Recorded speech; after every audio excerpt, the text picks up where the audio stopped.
आज आपण आलू मटार म्हणजे हिरव्या वाटाणा आणि बटाट्याची भाजी अगदी साध्या सोप्या पद्धतीने कोणत्याही प्रकारची चटणी, पेस्ट वगैरे न वापरता साध्या सोप्या पद्धतीने बनवणार आहोत. घरामधीलच मसाले आपण तेच वापरतो, तेच वापरणार आहोत. पण बनवण्याची पद्धत थोडी वेगळी करणार आहोत, ज्यामुळे ही भाजी चवीला अप्रतिम लागते. तुम्ही बघू शकता किती जबरदस्त टेस्टी अशी ही भाजी झालेली आहे आणि असं दाटसर अशी रस्सेदार भाजी झालेली आहे. तर कोणतंही वाटण वगैरे न वापरता या पद्धतीने आपण यामध्ये एक साहित्य मिक्स केलं की भाजी होते तयार. तर ते कसं आणि कशी बनवायची तेही आपण पाहणार आहोत. तर सर्वप्रथम बघा मी पॅनमध्ये 2 चमचे तेल घेतले, त्यानंतर 2 मध्यम आकाराचे कांदे एकदम बारीक चिरून घेतलेले आहेत. बघू शकता जेवढं होईल तेवढं तुम्हाला बारीक चिरून घ्या किंवा मग चॉपरमधून बारीक करून घेतलात तरी चालेल. तर आता मध्यम गॅसवरती आपण हे कांदे चांगला असा तो लालसर होईपर्यंत भाजून घेणार आहोत. गॅस इथे मध्यमवरतीच ठेवायची आहे. यामध्ये आपण कुठल्याही प्रकारचं वाटण वगैरे न वापरता बनवणार आहोत. तर एकदा नक्की बनवून बघा, चवीला अप्रतिम लागते.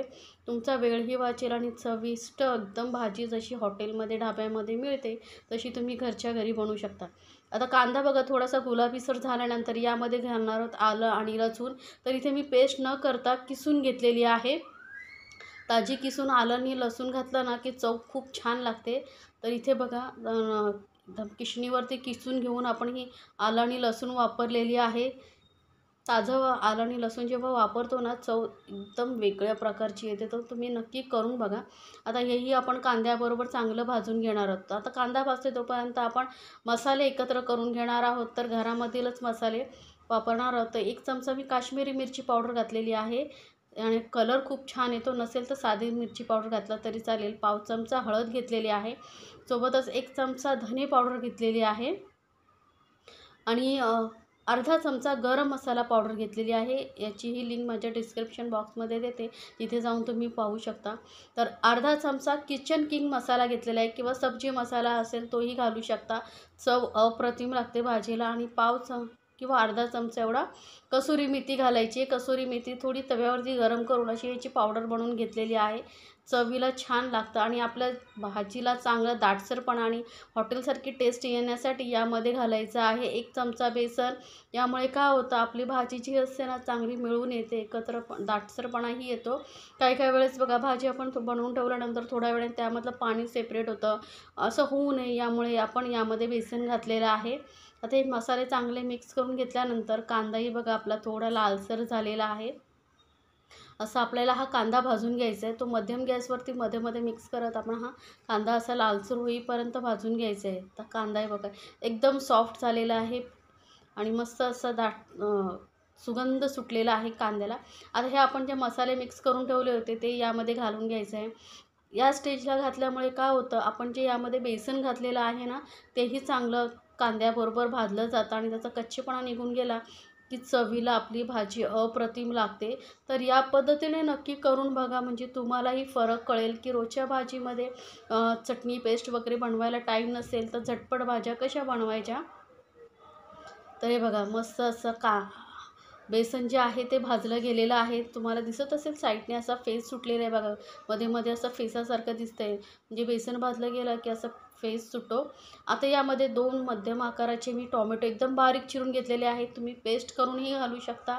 पण आपण आज कुठल्याही प्रकारची पेस्ट न वापरता भाजी बनवतो, त्यामुळे मी कांदा आणि टोमॅटो वगैरे एकदम बारीक चिरून घेतलेले आहेत. तर टोमॅटोही आपण मिक्स करून घेतलेला आहे आणि यामध्ये आता आपण व्यवस्थित शिजवून घेणार आहोत. आपण जे बेसन घातलं आहे ना त्यामुळे भाजीला चव खरंच खूप छान येते आणि दाटसरपणाही येतो. पण 1च चमचा घालायचा, जास्त घालू नका, नाहीतर भाजीची टेस्ट बिघडेल. तर आता हे सर्व साहित्य आपण चांगलं तेलामध्ये परतून घेतलेलं आहे बघा. व्यवस्थित सॉफ्टही झालेले आहे टोमॅटो. तर यावेळीच आपण यामध्ये घालणार आहोत कोथिंबीर. कोथिंबीर यावेळेस फोडणीमध्ये घालून बघा, चवीला खरंच खूप छान लागते भाजी. तर थोडी जरा जास्त घातलेली आहे कोथिंबीर. तो कोथिंबीर घालूनही आपण व्यवस्थित मिक्स करून घेणार आहोत. आता यामध्ये आपण घालणार आहोत, मी 2 मोठ्या आकाराचे बटाटे असे चौकोनी फोडीमध्ये करून घेतलेले आहेत, ते घालून घेतो आहे. आता हे भाज्यांचं प्रमाण तुम्ही तुमच्या आवडीनुसार कमी जास्त करू शकता. अर्धा वाटी मी इथे हिरवे मटार घेतलेले, ताजे मटार घेतलेले. तुम्ही फ्रोझन मटार घालत असाल तर मग बटाटे थोडे शिजल्यानंतर तुम्ही यामध्ये फ्रोझन मटार घालू शकता. तरी मी ताजे मटार घेतलेत, त्यामुळे मी दोन्ही एकत्र घातलेले आहेत. आता व्यवस्थित आपण मिक्स करून घेऊया. तर रेसिपी जर तुम्हाला आवडत असतील माझ्या, तर चॅनलला लाईक्स, कमेंट्स आणि सबस्क्राईब करायला विसरू नका. सोबतच बेल आयकॉनवरती नक्की क्लिक करा, म्हणजे माझ्या नवीन रेसिपीची नोटिफिकेशन लगेचच तुमच्यापर्यंत पोहोचेल. आता भाजी मिक्स करून झाल्यानंतर यामध्ये गरम पाणीच घालायचं. चांगलं पाणी एकदम मस्त गरम असलं पाहिजे. यामुळे काय होतं, एकतर भाजीची चवही चांगली येते आणि भाजीही लवकर शिजते. थंड पाणी घातलात तर आता आपण कसं भाज्या वगैरे मसाले परतून घेतल्यामुळे जे गरम भाज्या वाटप वगैरे झालेलं असतं भाज्या, त्यामध्ये थंड पाणी घातलं की त्याचं टेम्परेचर डाऊन होतं आणि मग भाजी शिजायलाही खूप वेळ लागतो आणि भाजीची चवही बिघडते. त्यामुळे गरम पाणी घालून घ्यायचं आहे. तर थोडंसं पाणी मला कमी वाटतं आहे भाज्या आपल्या शिजण्यासाठी, त्यामुळे मी अजून जे उरलं होतं ते पाणी अजून घालून घेतलं आहे. साधारण एक छोटा ग्लास एवढं मी पाणी घेतलं होतं, तेवढं पूर्ण मी घालून घेतलेलं आहे. आता व्यवस्थित मिक्स केल्यानंतर यामध्ये आपण घालणार आहोत चवीनुसार मीठ. आता ही भाजी तुम्ही डायरेक्ट कुकरमध्येही बनवू शकता. 2 शिट्यांमध्ये भाजी तुमची तयार होऊ शकते. पण पॅनमध्येही फक्त 10 मिनिटामध्ये तुमची भाजी तयार होईल.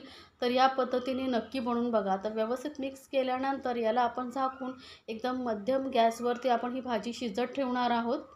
साधारण 7-8 मिनिटामध्ये ही भाजी आपली शिजून तयार होईल. तर मध्ये मध्ये आपण बघा मिक्स करून बघूया, म्हणजे काय होईल, भाजी आपली सर्वत्र एकसमान शिजली जाईल. बटाटे आता हे वरती आहे ते आपण मिक्स केल्यामुळे खाली जातील आणि परत व्यवस्थित शिजले जातील एकसमान. तर मध्ये मध्ये असं तुम्ही थोड्या वेळाने मिक्स करत राहा. तर भाजीचं बघा मस्त असं दाटसरपणा आलेला आहे, बघू शकता तुम्ही, रस्सा छान असा आलेला आहे. तर परत मी 2 मिनिटांनी परत बघतेच मिक्स करून. आणि आपण आता भाजी आपली ऑलमोस्ट होत आलेली आहे बघा. रस्साही आपला थोडा आटलेला आहे. आता बटाटा आपण चेक करून बघूया बटाटा शिजला की नाही, कारण मटार तर पटकन शिजतो. तर बघूया. तर बघा बटाटाही पटकन तुटला गेला आहे आणि बटाटा मस्त शिजला गेलेला आहे. आता आपण गॅस बंद करून ही भाजी आपण गरमागरम कुठल्याही पोळीबरोबर किंवा राईसबरोबर अप्रतिम लागते. तर एकदा नक्की बनवून बघा आणि मला कमेंट्समध्ये जरूर सांगा ही भाजीची रेसिपी तुम्हाला कशी वाटली.